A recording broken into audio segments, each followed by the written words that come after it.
Here in Author's Corner, I am very pleased to welcome to the show Ilan Sendowski, Esquire. He's had such an interesting career, and he's poured that into this book, a book not only just for his grandchildren, but to help young adults develop, as we talked about off the air, problem-solving skills and recognize opportunities and ultimately succeed in life.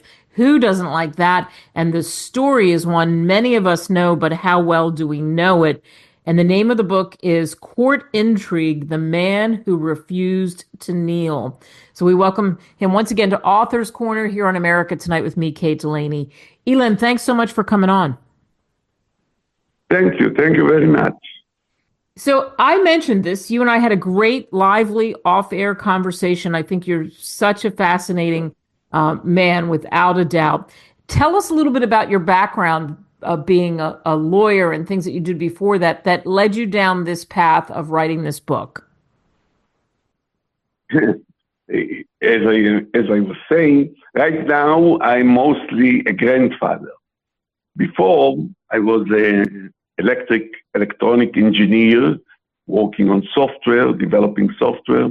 And then for fun, I became a lawyer and a patent attorney. And altogether, all of these gave me a new look on reading text and reading the Bible and trying to see new meaning and new understanding to the text and to the human relations.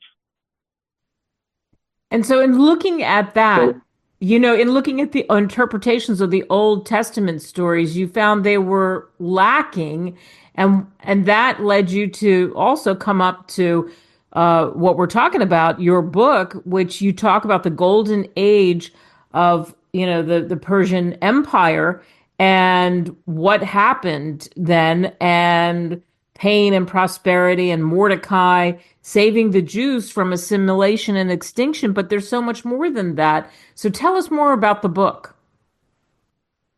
about the book. I was going with my wife to a Bible study, and we were going and listening to the story of the scroll of Esther. And then it was very dramatic that Haman made an order that all the judges in the city gate must kneel to him. And he explained, because so ordered the king to him. And immediately I said, objection, Your Honor. Hearsay. Hearsay is a statement out of court that somebody is saying somebody told him. And it's suspected. We don't know if it's true.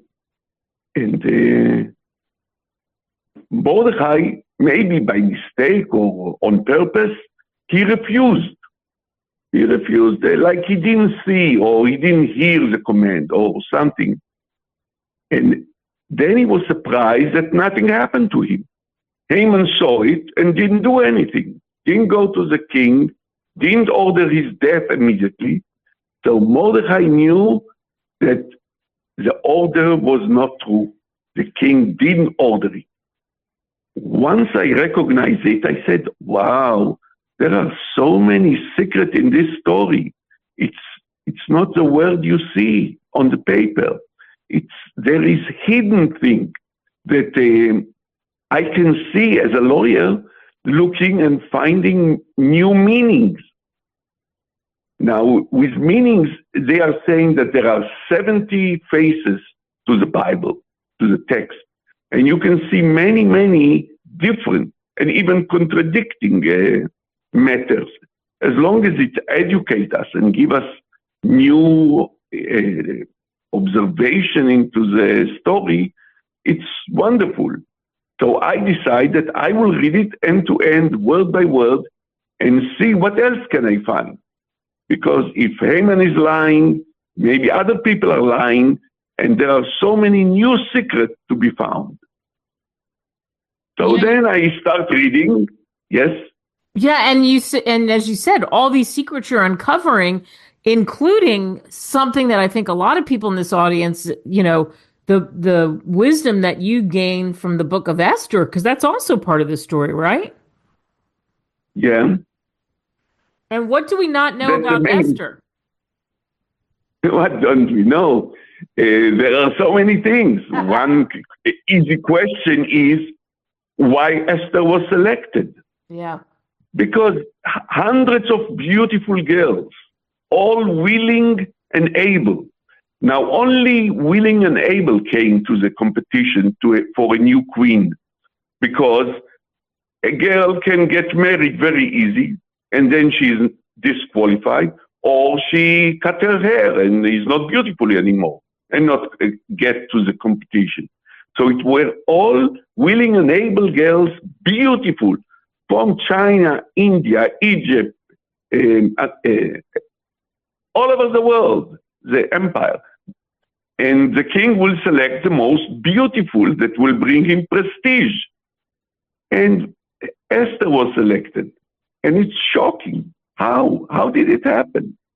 And then the book explains step by step how Mordecai set it up, set the competition, and it was guaranteed that she will win. She was the only qualified girl that was bringing enormous prestige to the king. So looking at all of those, I'm putting together and I say, wow, I can make a commentary book that explains those things. And I found some 200 new ideas, published a commentary book that is now exists in 24 universities in America. Wow. And then I decided to go to a fiction book, take all my idea, add love and emotion and fear and success and failures, and make a fiction book, which is the Court Intrigue. And when you put the Court Intrigue together, and you're telling us you're a great gifted storyteller and found some amazing things, and which is why you had so much success with that first book and the universities have picked it up.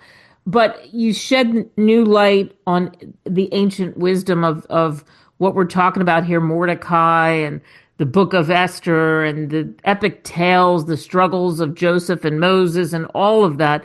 And certainly it's a story of redemption, survival, I think, and you show us so many things maybe that we didn't interpret.